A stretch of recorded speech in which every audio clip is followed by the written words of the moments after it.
اعوذ باللہ من الشیطان الرجیم بسم اللہ الرحمن الرحیم اللہم صلی علی سیدنا محمد وعلی آل سیدنا محمد بعدد کل ذرۃ مئات الف الف مرۃ۔ میرا آج کا موضوع ہے ہمارے پیارے نبی صلی اللہ علیہ وآلہ وسلم علم کا شہر ہیں۔ ہمیں یہ بات معلوم کرنی ہے کہ علم کا شہر تو فرمایا اپنے آپ کو، اور حضرت علی کو علم کا دروازہ فرمایا، لیکن ہمیں یہ معلوم کرنا کہ علم ہے کیا اور کس سے پتہ لگے گا علم کیا ہوتا ہے۔ تو وہ علم معلوم کرنے کے لیے میں نے صحیح بخاری لی ہے۔ یہ صحیح بخاری ہے اور اس کے اندر جو ہے یہ جلد نمبر 1 ہے۔ اب آپ کو ایک بات بتا دوں کہ سورہ کہف جو 15ویں پارے کے آخر میں شروع ہوتا ہے اور 16ویں پارے کے شروع میں ختم ہو جاتا ہے۔ سورہ کہف کی بڑی اہمیت ہے۔ جمعے کو اس کی تلاوت کرنے کے لیے کہا جاتا ہے، اور اس میں کہا جاتا ہے کہ سورہ کہف کی 10 ہمارے پیارے نبی صلی اللہ علیہ وسلم کی ایک حدیث مبارکہ ہے، اس کے مطابق 10 آیتیں یاد کر لیے جائیں تاکہ دجال کے آنے کے وقت آپ دجال سے محفوظ ہو جائیں گے۔ تو سورہ کہف میں ہے کیا؟ سورہ کہف میں بہت ساری باتوں کے علاوہ 2 واقعات ہیں۔ اس میں ایک واقعہ جو ہے حضرت موسیٰ علیہ السلام اور خضر علیہ السلام کا ہے، اور وہ کیا ہے اسی سے میں آپ کو بات کروں گا، جو کہ قرآن مجید کے اندر تو موجود ہے، لیکن ہمارے پیارے نبی صلی اللہ علیہ وسلم نے خود بھی اس واقعے کو بیان فرمایا۔ اور یہ جو واقعہ ہے اس کے اندر صفحہ نمبر 141 ہے اور 142 تک اس کا ہے، حدیث نمبر ہے 122۔ اب دیکھیں کہ اس میں آن حضرت صلی اللہ علیہ وآلہ وسلم نے فرمایا، موسیٰ بنی اسرائیل میں خطبہ پڑھنے کو کھڑے ہوئے، لوگوں نے ان سے پوچھا سب لوگوں میں بڑا عالم کون ہے؟ اب دیکھیے اس میں عالم کی بات ہو رہی ہے، یعنی کہ سب سے زیادہ علم کس کے پاس ہے، سب سے بڑا عالم کون ہے؟ حضرت موسیٰ علیہ السلام نے فرمایا میں بڑا عالم ہوں، یعنی فرمایا کہ میں سب سے بڑا عالم ہوں اور میرے پاس سب سے زیادہ علم ہے۔ اللہ تعالیٰ نے بڑا عطاب فرمایا، عطاب یعنی غصہ آیا ان کو اللہ تعالیٰ کو، کیونکہ انہوں نے یوں نہیں کہا کہ اللہ کو معلوم ہے۔ پھر اللہ نے ان کو وحی بھیجی، میرا ایک بندہ ہے وہاں جہاں 2 دریا فارس اور روم کے سمندر ملے ہیں، وہ تجھ سے زیادہ علم رکھتا ہے۔ موسیٰ علیہ السلام نے عرض کیا پروردگار میں اس تک کیوں کر پہنچوں؟ حکم ہوا ایک مچھلی زنبیل میں رکھ لے۔ زنبیل کیا ہوتی ہے؟ زنبیل ایک جیسے مشکیزہ ہوتی ہے نا، اس ٹائپ کی زنبیل ہوتی تھی جو کہ سفر میں لوگ اپنے ساتھ رکھتے تھے اس زمانے میں۔ تو زنبیل جو ہے پانی ہوتا تھا اس میں، جہاں وہ مچھلی گم ہو جائے تو وہ ملے گا۔ پھر موسیٰ چلے اور ان کے ساتھ ان کے خادم یوشع بن نون بھی تھے، اور دونوں نے ایک مچھلی زنبیل میں رکھ لی۔ جب دونوں صخرے ایک مقام کا نام ہے کے پاس پہنچے تو اپنا سر زمین پر رکھ کر سو گئے۔ مچھلی زنبیل سے نکل بھاگی اور دریا میں اس نے راستہ لیا۔ موسیٰ اور ان کے خادم کو تعجب ہوا، خیر وہ دونوں ایک رات دن میں جتنا باقی رہا تھا اس میں چلتے رہے۔ جب صبح ہوئی تو موسیٰ علیہ السلام نے اپنے خادم سے کہا ہمارا ناشتہ لاؤ، ہم تو اس سفر سے تھک گئے ہیں۔ موسیٰ کو تھکان نے چھوا بھی نہیں تھا، مگر جب اس جگہ سے آگے بڑھ گئے جہاں تک ان کو جانے کا حکم ہوا تھا، اس وقت ان کے خادم نے کہا کہ تم نے نہیں دیکھا جب ہم صخرے کے پاس پہنچے تھے تو مچھلی نکل کے بھاگی تھی، میں اس کا ذکر کرنا بھول گیا۔ موسیٰ علیہ السلام نے کہا ہم تو اسی کی تلاش میں تھے۔ آخر وہ دونوں کھوج لگاتے ہوئے اپنے پاؤں کے نشانے پر لوٹے۔ جب اس صخرے کے مقام پر پہنچے دیکھا کہ وہاں ایک شخص سو رہے تھے، کپڑا لپیٹے ہوئے۔ موسیٰ علیہ السلام نے ان کو سلام کیا۔ خضر جاگ اٹھے اور کہا تیرے ملک میں سلام کہاں سے آیا؟ موسیٰ علیہ السلام نے کہا میں موسیٰ ہوں۔ خضر علیہ السلام نے کہا بنی اسرائیل کے موسیٰ؟ انہوں نے کہا ہاں۔ پھر کیا کہا میں تمہارے ساتھ رہ سکتا ہوں؟ حضرت موسیٰ علیہ السلام کہتے ہیں کیا میں آپ کے ساتھ رہ سکتا ہوں اس شرط پہ کہ تم، پھر انہوں نے فرمایا کہ اس شرط پہ کہ تم جو باتیں سکھائی گئی ہیں وہ مجھ کو سکھلاؤ۔ موسیٰ علیہ السلام کہتے ہیں جو باتیں آپ کو سکھائی گئی ہیں وہ مجھ کو سکھلاؤ۔ خضر علیہ السلام نے کہا آپ میرے ساتھ صبر نہیں ہو سکے گا، آپ میرے ساتھ صبر نہیں کر سکو گے۔ موسیٰ علیہ السلام بات یہ ہے کہ اللہ نے موسیٰ نے فرمایا کہ یہ بات یہ ہے کہ اللہ نے ایک قسم کا علم مجھ کو دیا جو آپ کو نہیں، اور آپ کو جو ایک قسم کا علم دیا ہے وہ مجھ کو نہیں۔ موسیٰ علیہ السلام نے کہا اگر خدا چاہے تو آپ ضرور مجھ کو صبر والا پاؤ گے اور میں کسی کام میں آپ کی نافرمانی نہیں کرنے کا۔ آخر دونوں سمندر کے کنارے روانہ ہوئے۔ ان کے پاس کشتی نہ تھی کہ سمندر پار جائیں، اتنے میں ایک کشتی ادھر سے گزری۔ انہوں نے کشتی والوں سے کہا ہم کو سوار کر لو۔ خضر علیہ السلام کو انہوں نے پہچانا اور موسیٰ کو خضر کو بے کرایہ سوار کر لیا۔ اتنے میں ایک چڑیا آئی اور کشتی کے کنارے میں بیٹھ کر اس نے ایک یا دو چونچیں سمندر میں ماری۔ خضر علیہ السلام نے فرمایا موسیٰ، میرے اور آپ کے پاس جو علم ہے، دونوں علم ان اللہ کے علم میں سے اتنا لیا ہے جس سے اس چڑیا کی چونچیں سمندر میں سے پانی۔ اب دیکھیں اس میں خضر علیہ السلام فرما رہے ہیں کہ دیکھو آپ کے پاس جو علم ہے میرے پاس علم ہے نا، وہ اتنا علم ہے جتنا اس چڑیا نے سمندر میں سے پانی نکالا ہے، یعنی سمندر کا علم ہے اس میں سے اتنا پانی ملا ہے۔ اب علم کیا ہے؟ اب دیکھیے ذرا کہ اس کے بعد خضر علیہ السلام کشتی کے تختوں میں سے اتنا اس کے بعد خضر کشتی کے تختوں میں سے ایک تختے کی طرف چلے اور اس کو کھیر ڈالا۔ حضرت موسیٰ علیہ السلام کہنے لگے ان لوگوں نے تو ہم کو بے کرایہ سوار کیا اور آپ نے یہ کام کیا، اس کی کشتی میں چھید کر دیا، کشتی والوں نے کو ڈبونا چاہا۔ خضر علیہ السلام نے کہا میں نے نہیں کہہ چکا تھا کہ آپ میرے ساتھ صبر نہیں ہو سکے کرو گے۔ موسیٰ علیہ السلام نے کہا بھول چوک پر میری گرفت نہ کرو، میرے کام کو مشکل میں نہ پھنساؤ۔ آن حضرت صلی اللہ علیہ وآلہ وسلم نے فرمایا یہ پہلا اعتراض تو موسیٰ کو بھولے سے ہی تھا۔ خیر پھر دونوں چلے، ایک لڑکا لڑکوں میں کھیل رہا تھا۔ خضر علیہ السلام نے کیا کیا، اوپر سے اس کا سر تھاما اور اپنے ہاتھ سے اس کا سر اکھیڑ لیا۔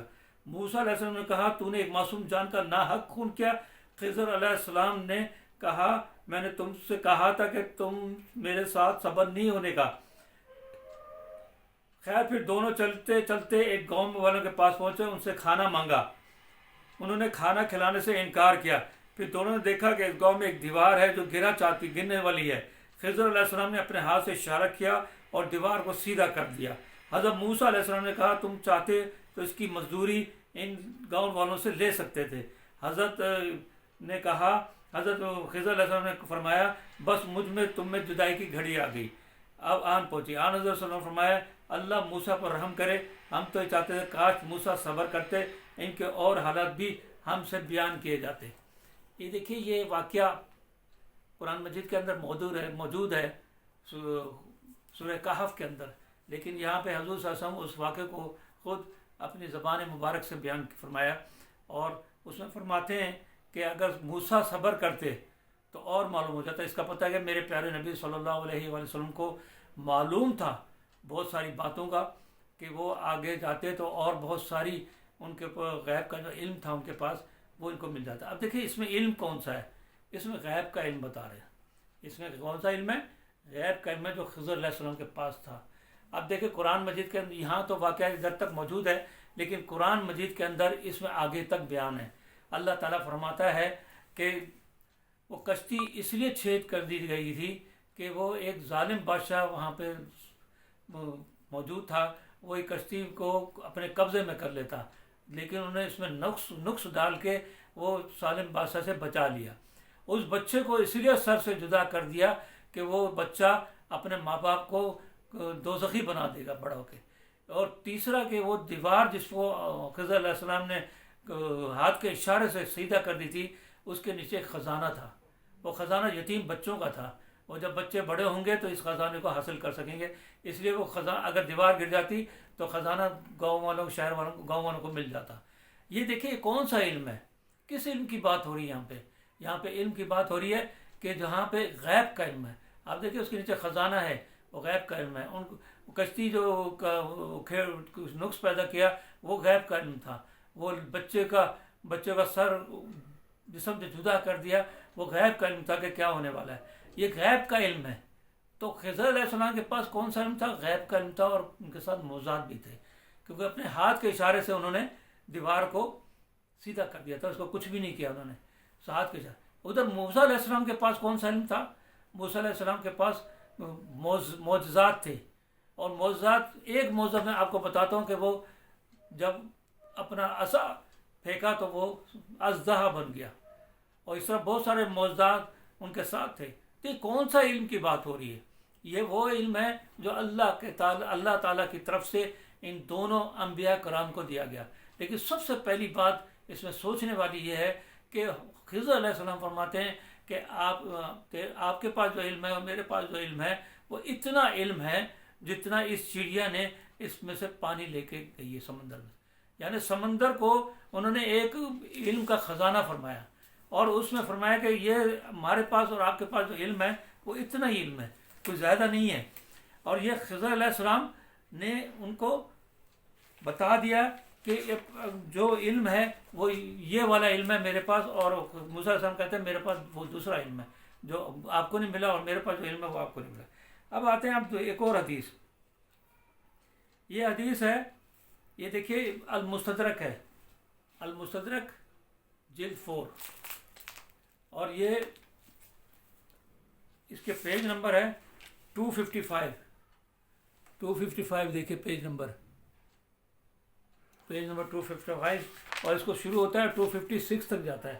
یہ بڑی امپورٹنٹ حدیث ہے کیونکہ کافی جو سوشل میڈیا بیٹھے ہوئے نا وہ حدیث کی مخالفت بھی کرتے ہیں. اور اس کا حدیث نمبر ہے 4637. یہ دیکھیں 4637 یہ حدیث نمبر ہے.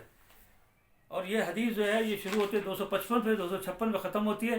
چھوٹی سی حدیث ہے, لیکن یہ حدیث کے آگے لکھتے ہیں یہ حدیث صحیح الاسناد ہے, لیکن شیخین رحمۃ اللہ نے اس کو نقل نہیں کیا. یعنی شیخین کون؟ بخاری شریف, مسلم, ابو داؤد اور جتنی دوسری کتابیں ہیں ان کتابوں کے شیخین یعنی ان کو لکھنے والوں نے اس حدیث کو نہیں لیا, لیکن یہ صحیح الاسناد ہے, یعنی اس کی اسناد بالکل صحیح ہے. حضرت عبداللہ بن عباس رضی اللہ فرماتے ہیں رسول اللہ صلی اللہ علیہ وآلہ وسلم نے ارشاد فرمایا میں علم کا شہر ہوں, علی اس کا دروازہ ہے, اس لیے جو اس شہر میں آنا چاہے وہ دروازے سے آئے. یہ دیکھیں یہ حدیث میں آپ کو دکھا بھی دیتا ہوں, آپ کو نظر آ گئی ہوگی یہ حدیث اس کے اندر موجود ہے. اور اس میں مستند کتاب ہے, امام حاکم کی کتاب ہے, اس کو بہت سارے فقہ مانتے ہیں, اور اس کی جلد نمبر 4 کے اندر یہ موجود ہے. یہ میں نے بیان کیا ہے. اس میں ہمارے پیارے نبی صلی اللہ علیہ وآلہ وسلم فرماتے ہیں میں علم کا شہر ہوں. علم کا شہر فرمایا. ادھر جو ہے موسیٰ علیہ السلام نے کہا میں سب سے بڑا عالم ہوں, تو اللہ کو عطاب ہے. یہاں پہ فرمایا میں علم کا شہر ہوں, لیکن اللہ تعالیٰ نے عطاب نہیں فرمایا. کیوں؟ کیونکہ ہمارے پیارے نبی صلی اللہ علیہ وآلہ وسلم کو اللہ تعالیٰ نے علم کا سمندر عطا کیا. وہی سمندر جو کہ خضر علیہ السلام نے فرمایا کہ آپ کے پاس جتنا علم ہے میرے پاس اتنا علم ہے. چڑیا نے جو 2 چونچ میں پانی لے کے گیا وہ اتنا علم ہے. تو میرے نبی صلی اللہ علیہ وآلہ وسلم کو علم کا سمندر عطا ہوا, سارا علم ان کو ملا. اب دیکھیں کہ علم کون سا ہے. خضر علیہ السلام کے پاس کون سا علم تھا اور موسیٰ علیہ السلام کے پاس کون سا علم تھا.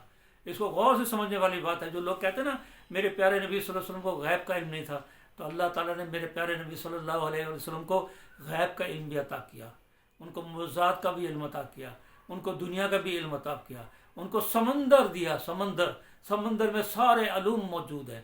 اور میرے پیارے نبی صلی اللہ علیہ وسلم کو کی شان کو بیان کرنے کا مقصد یہی ہے کہ میرے پیارے نبی صلی اللہ علیہ وسلم کو یہ نہ کہیں کہ وہ غیب کا علم نہیں جانتے, اور جو کہتے ہیں وہ گمراہ ہیں. اور سوشل میڈیا میں بیٹھے ہوئے بہت سارے لوگ جو کہ ٹی وی پہ بھی آتے ہیں وہ گمراہ ہیں, جو میرے پیارے نبی صلی اللہ علیہ وسلم کو فرماتے ہیں کہتے ہیں کہ یہ غیب کا علم نہیں جانتے.